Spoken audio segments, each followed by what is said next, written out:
Hello everyone, welcome back to C S for all. तो आज के वीडियो में हम बात करने वाले हैं टेम्पलेट्स के बारे में कि टेम्पलेट्स क्या चीज़ है, क्यों यूज़ करते हैं, कैसे यूज़ करते हैं। And before we move forward into the video, I hope आपने लेक्चर 9 देख लिया होगा, बिकॉज लेक्चर 9 अगर नहीं देखोगे तो ये वीडियो समझ नहीं आएगी। एंड इन फ्यूचर जो वीडियोज आने वाली है डिजाइन एसटीएल के ऊपर, जो वीडियोज आने वाली है इन फ्यूचर, यस, हम लोग स्क्रैच से एसटीएल अरे, एसटीएल वेक्टर्स, एसटीएल मैप्स और भी बहुत सारी चीजें बनाएंगे, बिल्कुल स्क्रैच से, जीरो से। यस, एसटीएल मैप्स हम जीरो से बनाएंगे, एसटीएल अरेज हम जीरो से बनाएंगे, एसटीएल वेक्टर्स हम जीरो से बनाएंगे। जीरो से बनाएंगे मतलब डिजाइन करेंगे, ना कि पढ़ाएंगे। ठीक है, चीज को पूरा बिल्ड करेंगे। आप जो सुनते हो कि हीप्स में, मैक्स हीप में बीएसटी यूज होता है, तो वो बीएसटी बनता कैसे है और वो हीप बनता कैसे है, चीजें अरेंज कैसे होती हैं, वो कंप्लीट डिस्कस करने वाले हैं in future videos. So definitely इस वीडियो को देखो अच्छे से, टेम्पलेट्स को, बिकॉज बहुत इंपॉर्टेंट है। साथ ही साथ लेक्चर 9 को भी देख के आओ, बिकॉज वहां पे क्लास एंड ऑब्जेक्ट्स के कंसेप्ट हमने समझाए हैं। तो इस वीडियो का लाइक टारगेट रखते हैं 50 लाइक्स का, एंड करवा दो 50 लाइक्स। एंड चैनल को सब्सक्राइब करके रखो और नोटिफिकेशन को ऑन करके रखो, because free DSA boot camp अभी चलने वाली है। सो जो भी इस चैनल पे न्यू है, my name is Anil Hussain, I am an incoming software engineer at Goldman सैक्स Warsaw, and you are watching CS for all. So let's get started. So सबसे पहली जो चीज है टेम्पलेट्स की, टेम्पलेट्स बेसिकली होती क्या है। लेट्स से आप एक प्रिंट फंक्शन बनाना चाहते हो, लेट्स से प्रिंट फंक्शन आप बनाना चाहते हो। अब आप इस प्रिंट फंक्शन में सिर्फ प्रिंट कराना चाहते हो किसी वैल्यू को। लेट्स से एक वैल्यू वेरिएबल आपने बना के रखा है, जो आप एज अ पैरामीटर यहाँ पे लेने वाले हो, एंड इसी को प्रिंट करा रहे हो। ओके, इसी को प्रिंट करा रहे हो, और प्रिंट करा रहे हो सिंस, तो क्या होने वाला है, इसका रिटर्न टाइप वॉइड होने वाला है, राइट। अच्छा, तो यहाँ पे हम लोग वैल्यू लेने वाले हैं एज पैरामीटर। तो वैल्यू वेरिएबल मैंने बना दिया, मैंने अभी तक इसका डेटा टाइप नहीं दिया। ठीक है, मैंने अभी तक इसका डेटा टाइप नहीं दिया है, और हम लोग अभी एक इंट मेन फंक्शन बनाते हैं जहां पे हम लोग प्रिंट फंक्शन को कॉल करेंगे बेसिकली। ठीक है, सो लेट्स से मैं लिख रहा हूं यहाँ पे रिटर्न जीरो करके कि प्रिंट 5। ठीक है, प्रिंट 5। तो बेसिकली ये जो 5 है, ये क्या है, इंटीजर टाइप है। तो मुझे अगर 5 प्रिंट कराना है तो मेरे को यहाँ पे क्या लिखना पड़ेगा, इंट वैल्यू लिखना पड़ेगा, तभी ना ये 5 जाके वैल्यू में असाइन होगा। बिकॉज वैल्यू का इंटीजर टाइप होना बहुत ज्यादा जरूरी है if I am passing a integer value है। ठीक है, ये अगर दूसरा वैल्यू होता, ये अगर स्ट्रिंग वैल्यू होता, 5 के जगह मैं कोई अगर स्ट्रिंग बिठाता, तो मेरे को स्ट्रिंग वैल्यू लिखना पड़ता, वरना कंपाइलेशन एरर आता। तो ये कंपलसरी है कि यहाँ पे जो डेटा टाइप है और यहाँ पे जो मैं वैल्यू पास कर रहा हूं, उसका डेटा टाइप दोनों सेम होने चाहिए, राइट। सो फिलहाल के लिए 5 एक इंटीजर है, तो मैंने यहाँ पे इंट वैल्यू लिख दिया और यहाँ पे वही वैल्यू वेरिएबल प्रिंट हो रहा है, राइट। बट लेट्स से मुझे मुझे प्रिंट 5 के जगह मुझे प्रिंट 5 के जगह चाहिए प्रिंट 5.5। प्रिंट 5.5। अब ये 5.5 क्या है, क्या ये इंटीजर है? नहीं, इंटीजर तो होल नंबर होता है। तो 5.5 क्या है, फ्लोट है। तो क्या ये इंट काम करेगा? क्या ये इंट काम करेगा? नहीं करेगा। तो मुझे यहाँ पे क्या लिखना पड़ेगा, फ्लोट लिखना पड़ेगा। फ्लोट लिख दो आराम से। फ्लोट भी मैंने लिख दिया, ठीक है, फ्लोट भी मैंने बना दिया, स्पेलिंग थोड़ा सा मिस्टेक हो गया, नो वरीज। फ्लोट भी मैंने बना दिया, फ्लोट वैल्यू। तो मैं जब 5.5 पास करूंगा तो फ्लोट वैल्यू प्रिंट हो जाएगा, राइट। जो फ्लोट है ये 5.5, ये एज अ फ्लोट जाएगा, वहां पे वैल्यू में असाइन होगा और वैल्यू प्रिंट हो जाएगा। तो 5.5 प्रिंट हो जाएगा बेसिकली। बट लेट्स से मैं 5.5 के जगह मैं 5.5 के जगह कोई स्ट्रिंग पास करता हूं, लेट्स से रैमी। ठीक है, बॉडी बिल्डर रैमी। तो मैंने रैमी को पास कर दिया। अब क्या ये रैमी असाइन होगा वैल्यू में? रैमी तो स्ट्रिंग है, वैल्यू क्या है, वैल्यू फ्लोट है।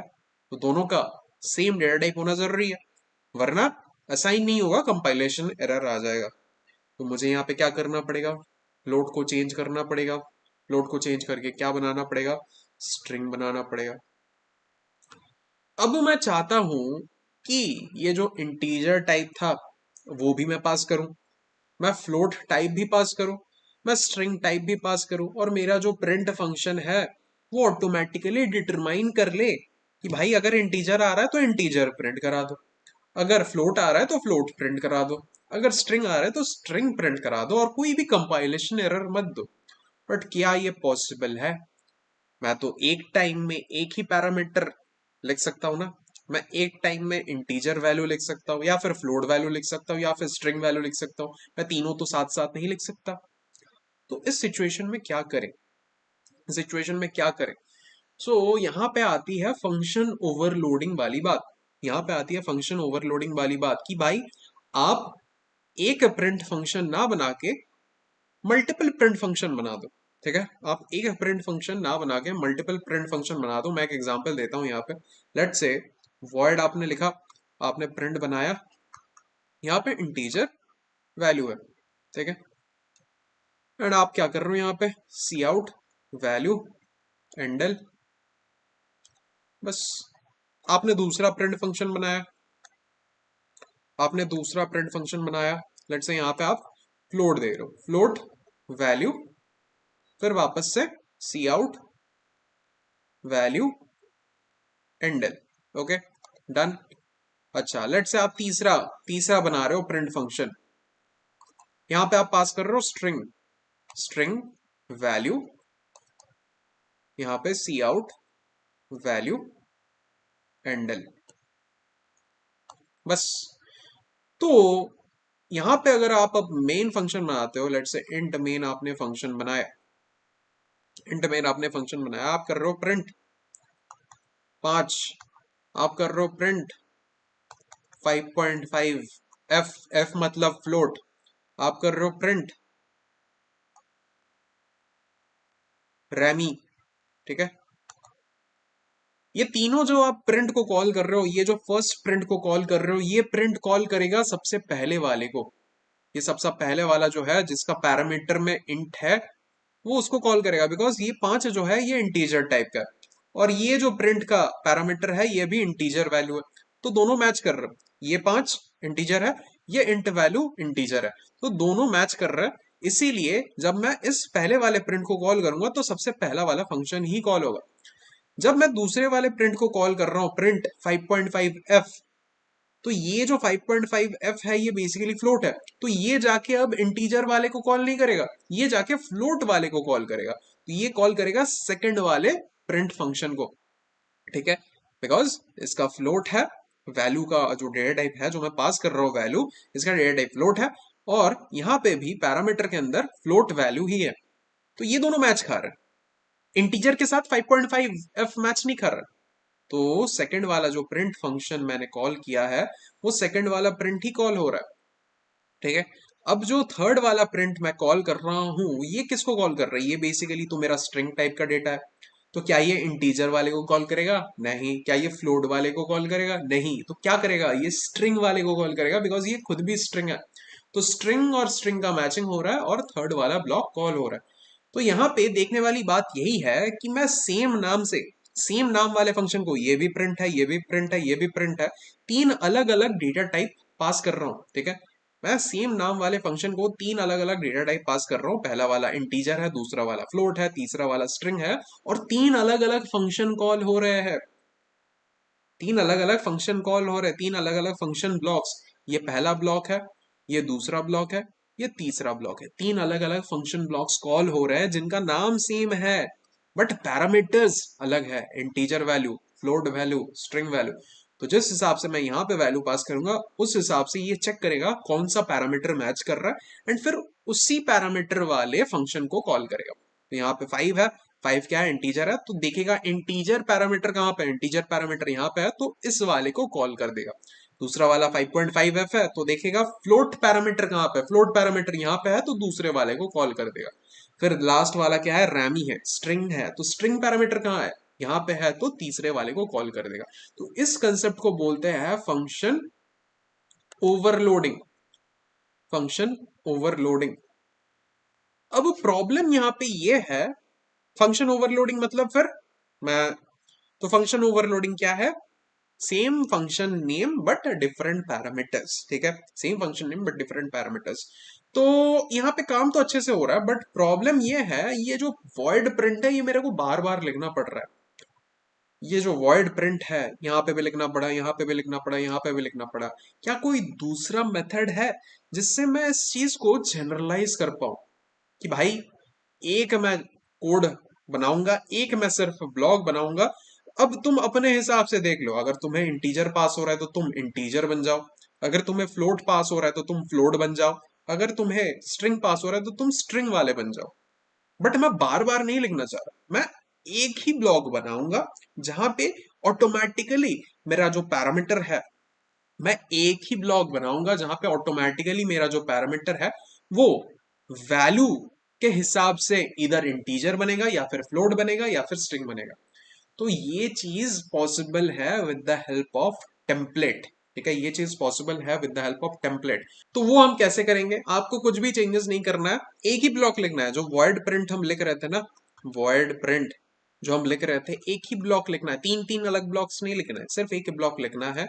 जो काम हो रहा था उसमें वही काम होगा, सी आउट, यहाँ पे जो वैल्यू था वही वैल्यू होगा। इंट मेन, हम लोग तीनों तीनों कॉल्स करेंगे। हम लोग तीनों कॉल्स करेंगे। पहला कॉल करेंगे प्रिंट 5 का, दूसरा कॉल करेंगे प्रिंट 5.5 एफ का, तीसरा कॉल करेंगे प्रिंट रैमी का। ठीक है, प्रिंट रैमी का। ठीक है, तो हम तीनों कॉल्स करेंगे बट एक ब्लॉक लिखेंगे। अच्छा, अब यहां पे सिंस वैल्यू प्रिंट हो रहा है तो मेरे को वैल्यू वेरिएबल तो लेना ही पड़ेगा। बट इसके सामने जो मैं इंटीजर या फिर फ्लोट या फिर स्ट्रिंग लिख रहा था वो मैं नहीं लिखने वाला। अब मैं एक चीज लिख सकता हूं। सबसे ऊपर वॉइड जो प्रिंट है, वॉइड प्रिंट वाले लाइन के ऊपर मैं लिखूंगा टेम्पलेट। टेम्पलेट मैंने लिख दिया। अब मैं क्या करूंगा, टाइप नेम टी लिखूंगा बस, और यहां पे वैल्यू के आगे टी लिख दूंगा। इसका मतलब क्या हो रहा है? इसका मतलब ये हो रहा है कि ये जो टी है ना, ये अब ऑटोमेटिकली कुछ भी बन सकता है। ये जो टी है ये अब ऑटोमेटिकली कुछ भी बन सकता है। मैं अगर 5 पास कर रहा हूं तो 5 एक इंटीजर है, तो ये जो टी है ये ऑटोमेटिकली इंटीजर में कन्वर्ट हो जाएगा। मतलब टी रिप्लेस हो जाएगा इंट से। अगर मैं 5.5 एफ पास कर रहा हूं तो ये जो टी है ये ऑटोमेटिकली कन्वर्ट हो जाएगा या फिर रिप्लेस हो जाएगा फ्लोट से। अगर मैं रैमी पास कर रहा हूं तो ये जो टी है ये ऑटोमेटिकली रिप्लेस हो जाएगा स्ट्रिंग से। ठीक है, तो टी अब एक जनरल अब एक जनरल डेटा टाइप है जो कि चेंज होगा with the value you pass. Integer pass कर रहे हो तो टी बन जाएगा इंटीजर, फ्लोट पास कर रहे हो तो टी बन जाएगा फ्लोट, रैमी पास कर रहे हो तो टी बन जाएगा स्ट्रिंग। ठीक है, और ये जो काम है, ये जो आप लिख रहे हो type name T, template type name T, ये सिर्फ उसी ब्लॉक के लिए काम करेगा। ये सिर्फ उसी ब्लॉक के लिए काम करेगा जो उसके नीचे है। मतलब ये वाले ब्लॉक के लिए काम करेगा सिर्फ। अगर आप इस वाले ब्लॉक के नीचे, ये अगर मेरा पहला ब्लॉक है, इस वाले ब्लॉक के नीचे अगर आप दूसरा ब्लॉक बना रहे हो तो वो टेम्पलेट काम नहीं करेगा।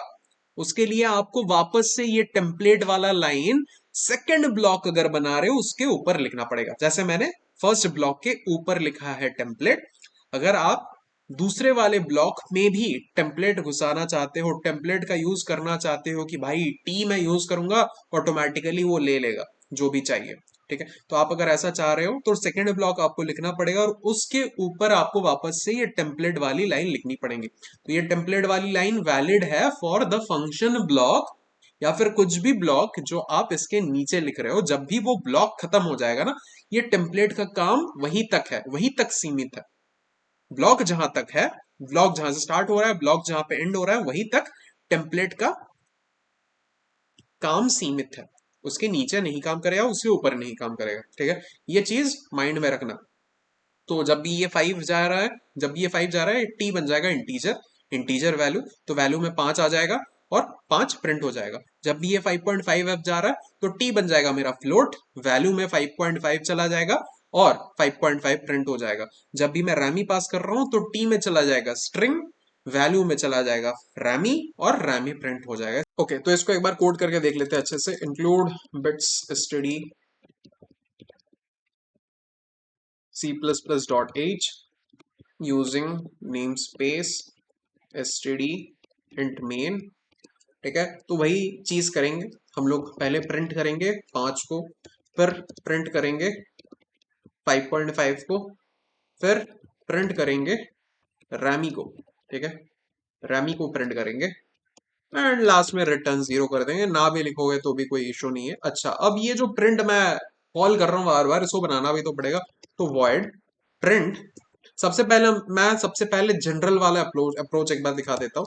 तो लेट्स से पहला वाला इंटीजर था, तो इंट वैल्यू, यहाँ पे सी आउट करूंगा मैं, सी आउट वैल्यू एंडल। ठीक है, सेम चीज मैं कॉपी कर लेता हूँ, 3 ब्लॉक्स बनाने हैं। तो दूसरा वाला फ्लोट है, तो यहाँ पे इंटीजर की जगह फ्लोट कर दो। तीसरा वाला स्ट्रिंग है, तो इंटीजर की जगह स्ट्रिंग कर दो। अब देखना, प्रिंट 5 के लिए ये पहला वाला ब्लॉक कॉल होगा बिकॉज पैरामीटर भी इंटीजर टाइप है। प्रिंट 5.5 के लिए यहाँ पे एफ लगाना था, तो प्रिंट 5.5 के लिए दूसरा वाला ब्लॉक कॉल होगा बिकॉज यहाँ पे पैरामीटर फ्लोट टाइप है। प्रिंट रैमी के लिए तीसरा वाला ब्लॉक कॉल होगा बिकॉज यहाँ पे पैरामीटर स्ट्रिंग टाइप है। ठीक है, एक बार रन करके देख लेते हैं जल्दी से हो रहा है या नहीं। तो देखना, 3 अलग अलग चीजें कॉल होंगी यहाँ पे। देखो, 3 अलग अलग चीजें कॉल हो गई, तो इससे इससे कहते हैं फंक्शन ओवरलोडिंग। फंक्शन का नाम सेम बट पैरामीटर्स अलग अलग, तो पैरामीटर्स के ऊपर डिपेंड करेगा कौन सा फंक्शन कॉल होने वाला है। ठीक है, अच्छा, अब मैंने क्या बोला कि मैं 3 ब्लॉक्स अलग अलग से लिखना नहीं चाहता, मैं एक ही ब्लॉक लिखना चाहता हूँ और उसको एक जनरल फॉर्मेट बनाना चाहता हूँ। तो मैं क्या करूंगा, हर एक को काट दूंगा। मैंने काट दिया। ये जो इंटीजर है मैं इसको भी हटा दूंगा। मैं एक जनरल डेटा टाइप वहां पे लगाना चाहता हूँ जो डिपेंड करेगा मेरे वैल्यू पे जो मैं पास कर रहा हूँ। ठीक है, मेरे वैल्यू पे जो मैं पास कर रहा हूँ, अगर 5 वैल्यू पास कर रहा हूँ तो वो जो जनरल डेटा टाइप है वो इंटीजर बन जाएगा। अगर 5.5 एफ पास कर रहा हूँ तो वो जो जनरल डेटा टाइप है वो फ्लोट बन जाएगा। अगर रामी पास कर रहा हूँ तो वो जो जनरल डेटा टाइप है वो स्ट्रिंग बन जाएगा। तो ये करने के लिए मेरे को बस लिखना पड़ेगा टेम्पलेट टाइप नेम टी। ठीक है, टेम्पलेट टाइप नेम टी और यहाँ पे टी लगा दो बस। तो इसका मतलब यही हो रहा है, टी जो है ये अब एक जनरल डेटा टाइप है, जो भी आप पास करोगे टी उसको धारण कर लेगा। ठीक है, 5 पास करोगे तो टी बन जाएगा इंटीजर, 5.5 एफ पास करोगे तो टी बन जाएगा फ्लोट, रैमी पास करोगे तो टी बन जाएगा स्ट्रिंग। एक बार देख लेते हैं चेक करके काम हो रहा है या नहीं। तो देखना, तीनों वैल्यूज ही वापस से प्रिंट होने वाला है, 5, 5.5 और रैमी। देखो, 5, 5.5 रैमी तीनों ही प्रिंट हो गया। तो ये बेसिकली हो क्या रहा है, ये आप एक टेम्पलेट बना के दे रहे हो, ये आप एक टेम्पलेट बना के दे रहे हो, ये आप एक फॉर्मेट, एक स्ट्रक्चर बना के दे रहे हो। अब उसी स्ट्रक्चर को बार बार कंपाइलर फॉलो करने वाला है। तो हमने आज शॉर्ट और ब्रीफ में, कॉन्साइज में टेम्पलेट्स के बारे में बात कर लिया। इन द कमिंग वीडियोस हम बात करने वाले हैं टेम्पलेट्स, क्लासेस, ऑब्जेक्ट्स को यूज करके एक एसटीएल एरे कैसे बनाते हैं, एक एसटीएल वेक्टर कैसे बनाते हैं, एक एसटीएल मैप कैसे बनाते हैं एंड बाकी चीजें कैसे कैसे बनाते हैं। तो चैनल को सब्सक्राइब करके रखो और लाइक टारगेट फिनिश कर दो यार, 50 लाइक्स टारगेट है। तो डेफिनेटली लाइक कर देना, चैनल को सब्सक्राइब कर देना, नोटिफिकेशन को ऑन कर देना एंड मिलते हैं आपसे बहुत जल्द नेक्स्ट वीडियो में। तब तक please stay happy, stay healthy and bye bye.